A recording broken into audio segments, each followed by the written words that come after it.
আজি কিছুদিন আগৰ কথা মনত পেলাওকচোন। ইমান গৰম আছিল সেইকেইদিনৰে ভিডিঅ' হয় এইটো।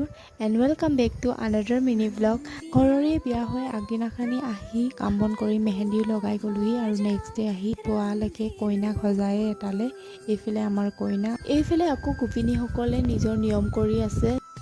ডাঙৰ বিয়া হওক সৰু বিয়া হওক নিয়মটো থাকেই কিছুমান, কৰি আছে। আৰু জীয়ৰী ছোৱালীখন আহিলে সিহঁতে গা ধুৱাইছে কইনাক, তাকো চালোগে। ইমানেই গৰম পৰিছে থাকিব নোৱাৰি। আমি আকৌ দোকান এখনলৈ গৈ পেপচি খালোগে। আজিকালি বিয়াৰবিলাকত জীয়ৰী ছোৱালীক দেখাই নাপাওঁ, কাৰণ নিজৰ কৰ্মৰ ক্ষেত্ৰত পঢ়াৰ ক্ষেত্ৰত বাহিৰতে থাকেগে। ইয়াতে দেখি বহুত ভাল লাগিলে। আৰু চাওকচোন জীয়ৰী ছোৱালীখনে ইমান ধুনীয়াকৈ নাচিছে। এনেকৈ ফূৰ্তি কৰি দিনটো কটালোঁ। আৰু এতিয়া ৰৈ আছোঁ গাড়ীৰ কাৰণে, গাড়ী আহি পোৱাহি নাই। এইফালে মই বেগ চেগ লৈ ৰেডি। এইটোৱে আছিল আজি মোৰ ভিডিঅ'। যদি ভাল লাগিলে প্লিজ লাইক কৰি দিব। থেংক ইউ ফৰ ৱাচিং।